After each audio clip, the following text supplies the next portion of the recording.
அனைவருக்கும் வணக்கம். இப்போ நம்ம இந்த வீடியோ பதிவில் என்ன பார்க்க போறோம்னா, கிரகங்களுடைய வலிமையை நம்ம எப்படி தெரிஞ்சுக்கிறது? கிரகங்கள் இருக்கு இல்லைங்களா? ஸோ இந்த 9 கிரகங்களும் ஒவ்வொரு வேறு விதமான வலிமையை கொண்டிருக்கும். ஸோ அந்த வலிமையை நம்ம எப்படி தெரிஞ்சுக்கிறது அப்படிங்கிறத பத்தி நம்ம இந்த வீடியோல பார்க்கலாம். சரிங்களா? இந்த வலிமையை பிரிச்சு நம்ம முன்னோர்கள் கொடுத்திருக்காங்க. இந்த பிரிக்கப்பட்ட பகுதிக்கு ஒரு பெயர் வச்சிருக்காங்க. சரிங்களா? ஸோ அதுதான் பாத்தீங்கன்னா ஷட்பல நிர்ணயம் அப்படின்னு சொல்லி நம்ம முன்னோர்கள் கொடுத்திருக்காங்க. அந்த ஷட்பல நிர்ணயத்துல பாத்தீங்கன்னா ஒரு 6 விதமான பிரிவுகளை நம்ம கொடுத்திருக்காங்க. அதுல பாத்தீங்கன்னா ஸ்தான பலம், திருஷ்டி பலம், சரிங்களா, திக்பலம், ஜோஷ்டா பலம், காலபலம், நைசர்கிய பலம். ஸோ இந்த மாதிரி 6 விதமான பலங்களை கொடுத்திருக்காங்க. ஸோ அந்த கிரகங்களுடைய பலன் என்ன மாதிரி பலம் பெற்றிருக்கு, பலவீனமா இருக்கு அப்படிங்கிறத தெரிஞ்சுக்கிறதுக்கு இந்த 6 விதமான முறைகளை கொடுத்திருக்காங்க. அந்த 6 விதமான முறைகள்ல நம்ம ஒவ்வொரு முறை எந்த மாதிரி இருக்கு அப்படிங்கிறத நம்ம இந்த வீடியோ பதிவுல பார்க்கலாம். சரிங்களா? ஷட்பலம், ஷட்பல நிர்ணயம். சரிங்களா? ஷட்பல நிர்ணயம் இந்த பிரிவுக்கு தலைப்பு. சரிங்களா? இதுல பாத்தீங்கன்னா ஃபர்ஸ்ட் பாத்தீங்கன்னா 1 ஸ்தான பலம், ஸ்தான பலம். சரிங்களா? 2 பாத்தீங்கன்னா திருஷ்டி பலம், திருஷ்டி பலம். சரிங்களா? 3 பாத்தீங்கன்னா திக்பலம். சரிங்களா? 4வது பாத்தீங்கன்னா ஜோஷ்டா பலம். 5வது பாத்தீங்கன்னா காலபலம். 6வது பிரிவு பாத்தீங்கன்னா நைசர்கிய பலம். சரிங்களா? நைசர்கிய பலம். கிரகங்கள் எந்தெந்த வகையில பலம் பெறுது அப்படிங்கறத 6 விதமான பிரிவுகளா கொடுத்திருக்காங்க. ஸோ இந்த 6 விதமான பிரிவுகள் ஒவ்வொரு பிரிவையும் நம்ம விளக்கமா இந்த வீடியோ பதிவுல பார்க்கலாம். சரிங்களா? ஒவ்வொரு பிரிவும் கொஞ்சம் எஸ்ட்ரீம் லெவல்ல இருக்கும் அப்படிங்கறனால இந்த வீடியோவை நான் உங்களுக்கு பிரிச்சு நான் போடுறேன். இது எல்லாமே தெரிஞ்சுக்கிறதுக்கு அந்த ஒவ்வொரு வீடியோ பாத்தீங்கன்னா உங்களுக்கு கண்டிப்பா புரியும். ஓகே,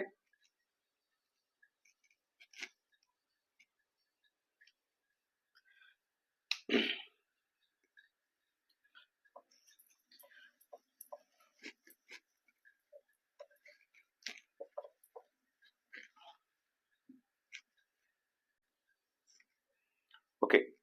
முதல் நிலையா பாத்தீங்கன்னா முதல்ல ஸ்தான பலம், ஸ்தான பலம். ஓகே, ஸ்தான பலம் எந்தெந்த வகையில நமக்கு பலம் பெறுது அப்படிங்கிறத பார்க்கலாம். உங்களுக்கு ஆல்ரெடி தெரியும், அப்படி இல்லைன்னா நம்ம சேனல்ல வீடியோ இருக்கு பாருங்க. என்னன்னா ஸ்தான பலம் அப்படின்னா ஒரு கிரகம் ஆட்சி, உச்சம், நீசம், நட்பு, பகை அப்படி பார்த்துருக்கோம் இல்லைங்களா? ஸோ அந்த வரிசையில ஸ்தான பலம் பெறும். சரிங்களா? இப்போ ஆட்சியில இருந்தாலும் சரி, உச்சத்துல இருந்தாலும் சரி, மூல திரிகோணத்துல இருந்தாலும் சரி, கேந்திரத்துல இருந்தாலும் சரி, ஒரு கிரகம் ஸ்தான பலம் அடையும். சரிங்களா?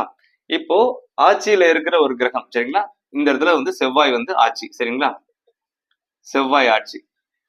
இப்போ செவ்வாய் இப்போ ஆட்சி பலத்தில் இருக்காரு. அப்போ இவர் ஸ்தான பலத்துல இருக்காரு அப்படின்னு அர்த்தம். சரிங்களா? இப்ப இந்த இடத்துல லக்னமா அமையுது அப்படிங்கும்போது ஸ்தான பலத்துல இருக்கு அப்படின்னு சொல்லலாம். இதுவே செவ்வாய்க்கு பாத்தீங்கன்னா இந்த இடம் மூல திரிகோணமும் அமையும். சரிங்களா?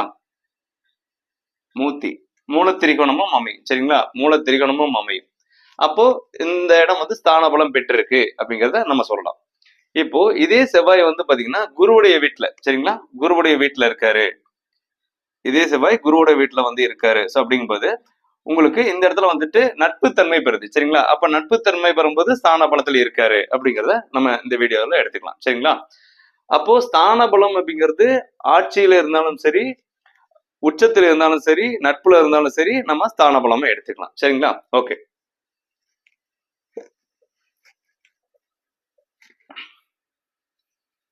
இப்ப திரிகோணத்துல இருக்கு. சரிங்களா? இப்போ இப்ப மேஷம் லக்னமா வச்சுட்டீங்க.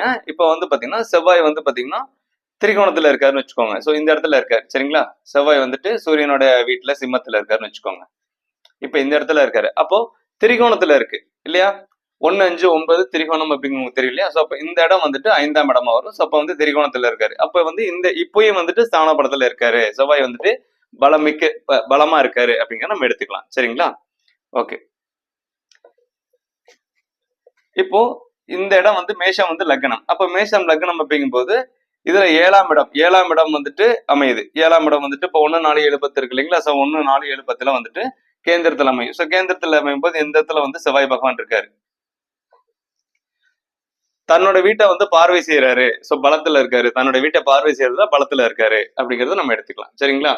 இப்ப இந்த இந்த இங்க இருக்கக்கூடிய சுக்கிரன் வந்துட்டு இங்க இருக்காரு அப்படின்னா பரிவர்த்தனை. சோ பரிவர்த்தனை அப்படிங்கும்போது தன் வீட்டை தானே பாக்குறாரு, செவ்வாய் பகவான் பாக்குறாரு. வீடு ஒருத்தவரே வந்து பாத்தீங்கன்னா செவ்வாயோட தன்னோட வீட்டிலேயே இருக்காரு. அப்ப இது வந்து பலம் பெற்றிருக்கு அப்படிங்கறத நம்ம இதன் மூலியமாக எடுத்துக்கலாம். சரிங்களா?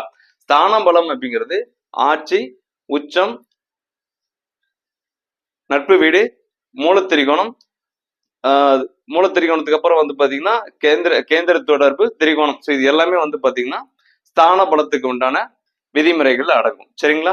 ஓகே.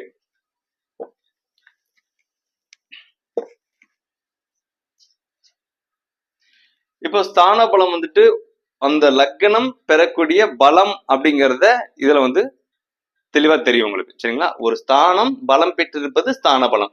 அது வந்து ஆட்சி, உச்சம், நட்பு வீடு, சரிங்களா, மூலத்திரிகோணம், அதுக்கப்புறம் வந்து கேந்திர தொடர்பு. ஸோ இதுல இருக்கும்போது அந்த கிரகம் வந்துட்டு பலம் பெறுது அப்படிங்கிற நிலைப்பாட்டை தான் ஸ்தான பலம் அப்படின்னு சொல்லுவாங்க. ரெண்டாவது நிலை திருஷ்டி பலம். சரிங்களா? திருஷ்டி பலம், பலம். ஓகே, திருஷ்டி பலம். திருஷ்டி பலம் அப்படின்னா இப்போ நீங்க வந்து நிறைய இடத்துல கேள்விப்பட்டிருப்பீங்க. என்னன்னா இப்போ வந்து கந்திஷ்டி ஆயிடுச்சு, திருஷ்டி விழுந்துருச்சு. ஸோ இந்த மாதிரி வந்து நீங்க கேள்விப்பட்டிருப்பீங்க. அப்ப திருஷ்டி அப்படின்னு எதை குறிக்குது அப்படின்னா, இப்போ திருஷ்டி அப்படின்றது ஒரு வீடு கட்டியிருக்கோம், அந்த வீடு அழகா இருக்கு அப்படிங்கிற பட்சத்துல அந்த வீட்டுல இருக்கக்கூடிய நபரை விட வெளியில இருக்கிற நபர் வந்துட்டு அந்த வீட்டு மேல வந்து ஒரு பார்வையை செலுத்தி இந்த வீடு அழகா இருக்கு அப்படிங்கறத அவங்களுடைய என்ன நிலைப்பாட்டுல நடக்கக்கூடிய விஷயங்களை வந்து திருஷ்டி அப்படின்னு சொல்றோம் இல்லைங்களா?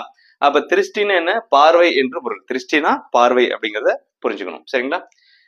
திருஷ்டி பலம் அப்படிங்கிறத இதன் மூலியமா தெரிஞ்சுக்கலாம். அப்ப திருஷ்டி பலம் அப்படின்னா அப்போ நம்ம நடக்கக்கூடிய விஷயங்கள் வந்துட்டு ஒரு திருஷ்டி அப்படிங்கிறது கிராமப்புறங்கள்ல நீங்க கேள்விப்பட்டிருப்பீங்க. இந்த இடத்துல வந்து திருஷ்டி பலம் அப்படிங்கிற எதை குறிக்கனா கிரகங்களுடைய பார்வைகள், கிரகங்களுடைய பார்வைகள் வந்து எந்த மாதிரி விழுகுது அப்படிங்கிறத பொறுத்து அந்த பார்வையை தான் திருஷ்டிம்பாங்க. சரிங்களா? அந்த பார்வையை திருஷ்டின்னு சொல்லுவாங்க.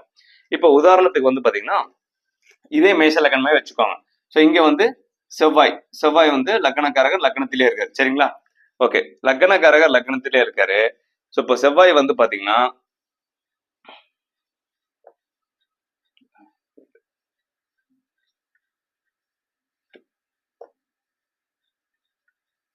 குரு பகவான் இங்க போடலாம். சரிங்களா? குரு பகவான் இங்க போடுறோம். அதாவது சிம்மத்துல வந்து குரு பகவான். இப்போ குருக்கு வந்து பாத்தீங்கன்னா 5ஆம் பார்வை, 7ஆம் பார்வை, 9ஆம் பார்வை தெரியும். சரிங்களா? உங்களுக்கு 5ஆம் பார்வை வந்து இங்க வரும். சரிங்களா? 7ஆம் பார்வை இங்க வரும். சரிங்களா? 9ஆம் பார்வை இந்த இடத்துல வரும் இல்லையா? 9ஆம் பார்வை இந்த இடத்துல வரும். அப்ப குருக்கு வந்துட்டு 5, 7, 9ஆம் பார்வை. அப்போ சுப கிரகமான குரு பகவான் தன்னுடைய செவ்வாய், அதாவது நட்பு கிரகம் அப்படின்னு சொல்லக்கூடிய செவ்வாய் பகவானை பாக்குறாரு. சரிங்களா? அப்போ சுப கிரகம் வந்து ஒரு பார்வையை செலுத்தும் போது இந்த இடத்துல வந்து திருஷ்டி பலம் அப்படிங்கிறத எடுத்துக்கலாம். சரிங்களா? சுப கிரகம் தன்னுடைய நட்பு கிரகத்தை பார்க்கும்போது திருஷ்டி பலம் அப்படின்னு எடுத்துக்கலாம். சரிங்களா? இந்த திருஷ்டி பலம் நம்ம எப்படி எடுக்கிறோம் அப்படின்னோம்னா டீம் ஏ டீம் பின்னு இருக்கு. சரிங்களா? இந்த ரெண்டு டீம் வந்து பாத்தீங்கன்னா கிரகங்களுக்குள்ள வந்து நட்பு பகை அப்படிங்கிறது அந்த பிரிவினையை காட்டும். அந்த வகையில வந்து பாத்தீங்கன்னா சூரியன், குரு, செவ்வாய் வந்துட்டு ஒரு டீம். சரிங்களா? அதே போல வந்துட்டு புதன், சுக்கிரன், சனி வந்து ஒரு டீம். சரிங்களா? ஓகே, இந்த நட்பு கிரகங்கள் வந்துட்டு அந்த டீம் ஏ டீம் பி சொன்ன இல்லைங்களா? அந்த டீம் ஏ டீம் பில ஸோ அவங்களுக்குள்ள வந்து நட்பாயிக்குவாங்க. சரிங்களா? அவங்க வந்து டீம் ஏ.